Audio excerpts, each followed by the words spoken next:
Olá, estudante! Seja bem-vindo a mais uma aula interdisciplinar aqui no Se Liga na Educação. Eu sou a professora de Física, Suzana Apolinário. Comigo hoje estão a intérprete de Libras, a Aline, e o professor Alex Duarte, professor de Matemática de vocês aqui no Se Liga na Educação. Seja bem-vindo, professor. Obrigado, Pi. Hoje nós vamos ter um collab, né? Agradeço pelo convite da professora Suzana. Então, hoje nós todos vamos ver a física conversando com a matemática. Uma interdisciplinaridade muito bacana e que, inclusive, o Enem gosta muito, né, de explorar as aplicações da física na matemática. E o tema da nossa aula, Lei de Coulomb. Por quê? De acordo com o plano de curso anual da Secretaria de Estado de Educação, agora no segundo bimestre, os alunos do terceiro ano estão estudando a Lei de Coulomb. Nós vamos desenvolver aqui a habilidade 205, interpretar resultados e realizar previsões sobre atividades experimentais, fenômenos naturais e processos tecnológicos. Então, professor, interpretar resultados, realizar previsões, isso foi o trabalho desenvolvido por Coulomb naquela época, né? Ele investigou o fenômeno da interação eletrostática e das suas investigações, ele conseguiu interpretar e fazer previsões. Desenvolveremos também competências socioemocionais, imaginação criativa, curiosidade para aprender. Bom, então, Lei de Coulomb. De onde vem esse nome? Aí está ele, Charles Augustin de Coulomb. Foi um físico francês que viveu no século XVIII. Coulomb se dedicou boa parte da sua vida a investigar fenômenos relacionados ao comportamento das cargas elétricas e, inclusive, das interações entre essas cargas. Em homenagem a ele, nome dado à unidade de medida de carga elétrica, que você já sabe, Coulomb. E vale a pena aqui uma observação. Algumas pessoas falam assim, Lei de Coulomb, unidade de medida de carga, Coulomb. Bom, mas ele não era inglês, ele era francês. Então, respeitando aí a pronúncia, né, correta do nome do cientista, Lei de Coulomb. Bom, aquela época, século XVIII, final do século XVII, século XVIII, os cientistas estavam investigando o comportamento das cargas elétricas. E era um fato curioso para eles saber como que ocorria a interação entre as cargas. Bom, relembrando aqui, propriedades das cargas elétricas. Você já sabe, né? A matéria é constituída de partículas e as partículas são dotadas de cargas elétricas. Cargas positivas, cargas negativas e essas cargas interagem entre si. Então, de acordo com a propriedade das cargas elétricas, nós teremos a interação eletrostática. Então, vejamos, cargas de mesmo sinal, essa figura está mostrando duas cargas negativas, menos Q, para representar que essa carga é uma carga negativa, separadas a uma distância D, de outra carga negativa. Aqui vai surgir uma interação que nós chamamos de força elétrica, representamos o vetor da força elétrica. E aqui, nesse caso, é uma repulsão, porque nós estamos... se trata aqui de cargas de mesmo sinal. Cargas de mesmo sinal se repelem. Cargas de sinais opostos se atraem. Então, estou aqui representando o vetor dessas cargas. Naquela época, os cientistas estavam procurando a relação matemática dessa interação, a relação matemática entre as grandezas envolvidas nesse fenômeno. Trata-se de um fenômeno físico, que é a interação entre cargas, surge aí, portanto, a força elétrica. E para demonstrar a força elétrica, eu trouxe um experimentozinho bem básico, mas só para a gente demonstrar que essa força elétrica, ela existe sim. O que eu vou fazer aqui? Bom, eu tenho um pêndulo eletrostático. Nada sofisticado, foi eu mesma que montei. Nós temos uma bolinha, aqui eu usei papel alumínio. Eu tenho um bastão de plástico e uma esponja que eu vou atritar contra esse bastão de plástico. Bom, observe. Eu aproximo aqui o bastão de plástico, não acontece nada. Afastei, aproximei, nada. Mas agora eu vou atritar esse bastão de plástico, ou seja, vou fazer com que se acumule uma carga elétrica nas pontas, na ponta aqui desse bastão. E vou aproximar esse bastão da bolinha do meu pêndulo. O que vocês observaram? O bastão de plástico atraiu a bolinha do pêndulo. Que agente foi esse?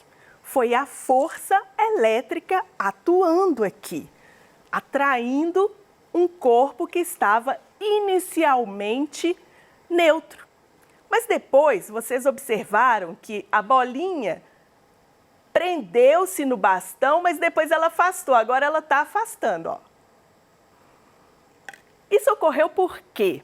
Inicialmente, o meu pêndulo estava neutro, mas no contato do pêndulo com o bastão, as cargas foram distribuídas. Então, o meu pêndulo adquiriu a mesma carga do bastão e por isso surgiu uma força de repulsão.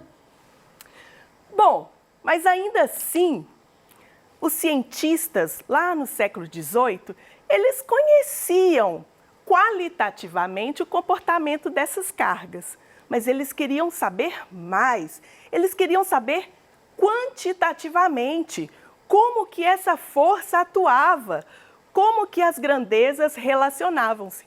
E o fato curioso, professor, é que no início, lá entre o século XVI, XVII, início da ciência moderna, Newton trouxe para a ciência um fato novo, uma inovação. Newton introduziu a linguagem matemática na ciência, olha que bacana.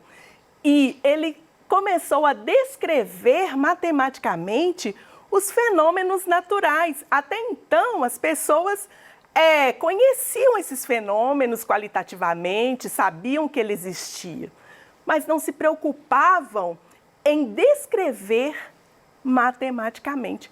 E foi muito bonito o que Newton fez. Não só porque ele usou, mas ele até criou novas linguagens matemáticas para aplicar na física. Interessante, né?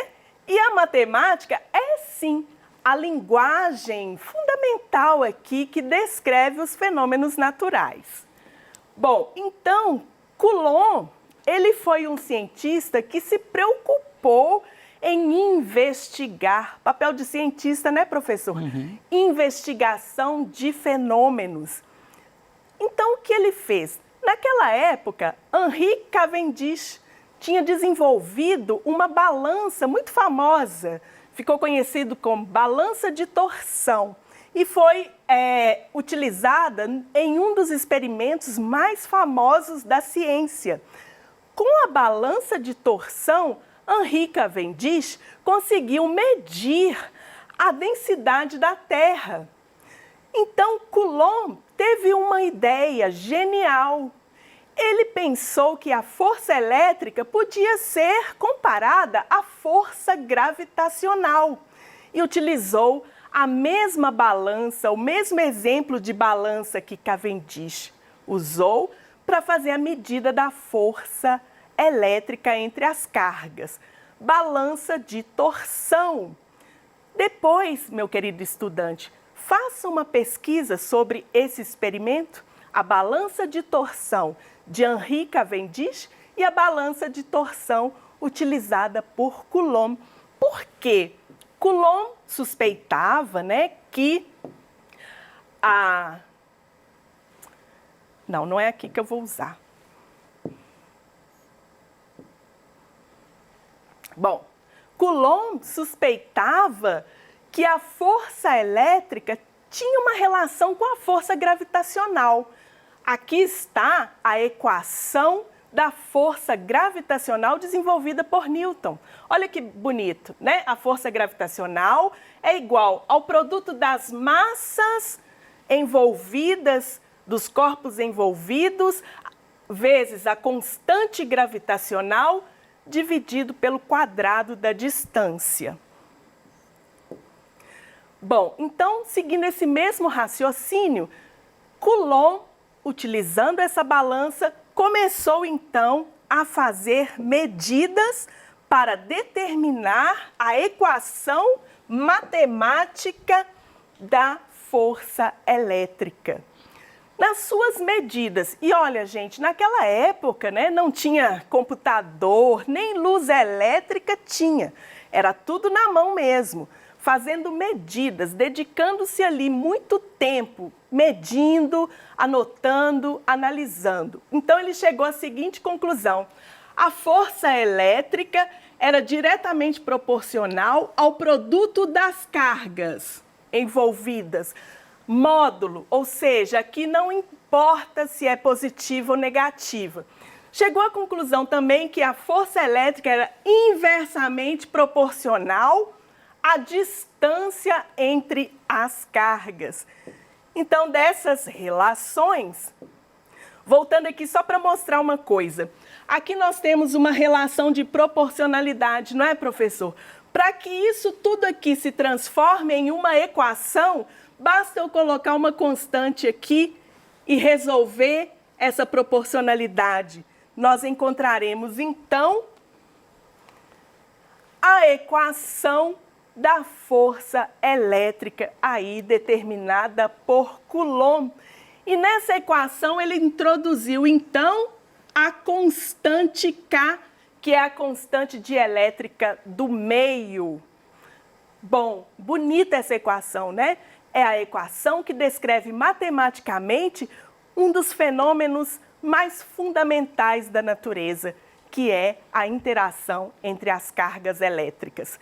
Mas na matemática também nós temos leis, não é, professor? Temos muitas. Nós vamos fazer, então, uma interdisciplinaridade aqui com a matemática, porque existem as leis também da matemática. Então, eu vou fazer na seguinte ordem. Eu vou primeiro apresentar cada lei e depois nós vamos aplicar a lei nessa situação de eletrostática, né, professora? Ótimo. Por exemplo, nós vemos leis gerais lá relacionadas com trigonometria. Lei dos cossenos, vou falar em português, tá, gente? Nós temos aqui um triângulo qualquer. Lendo aí a primeira linha, diz o seguinte: a medida do quadrado do primeiro lado, digamos assim, é igual ao quadrado do segundo mais o quadrado do terceiro menos 2 vezes o segundo vezes o terceiro vezes o cosseno do ângulo entre eles. Então, repara aqui, por favor, que se a nossa referência aqui é o lado A, o que nós temos? Nós temos que os outros dois lados são B e C. O ângulo entre B e C é o ângulo A. E assim nós podemos fazer da mesma maneira, tomando como referência inicial a medida B e a medida C. É a mesma lei, tá, gente? Só que ela está triplicada porque nós temos 3 lados como ponto de partida. Ah, tá, professor, mas o que isso tem a ver com a física?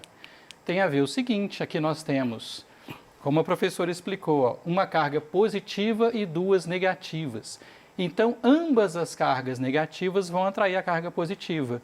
O que acontece então? Nós temos aqui uma força F2 por esta carga, uma força F1 por esta carga, o ângulo aqui no exemplo é 120 graus e nós vamos ter uma força resultante. São dados os módulos das forças F1 e F2, 3 e 5 newtons. Repara aí que estamos com 2 algarismos significativos. Ok? Como que nós fazemos para calcular a força resultante?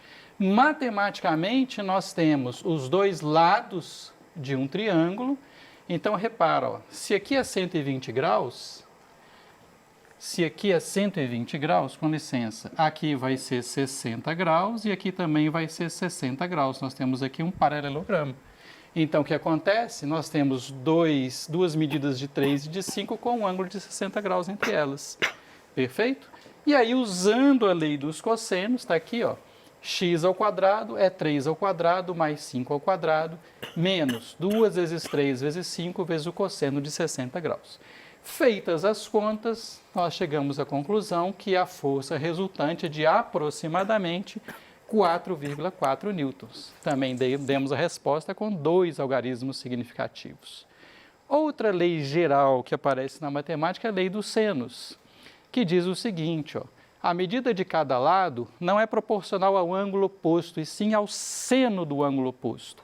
Então, A está para seno de A, assim como B está para seno de B, assim como C está para seno de C, e tudo isso é igual ao diâmetro da circunferência que passa pelos vértices do triângulo.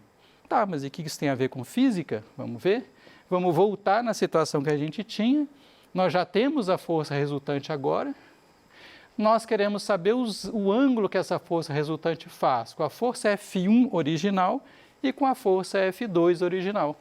Então, voltando aqui a aplicar a matemática, vamos fazer a mesma transcrição da linguagem da física para a matemática.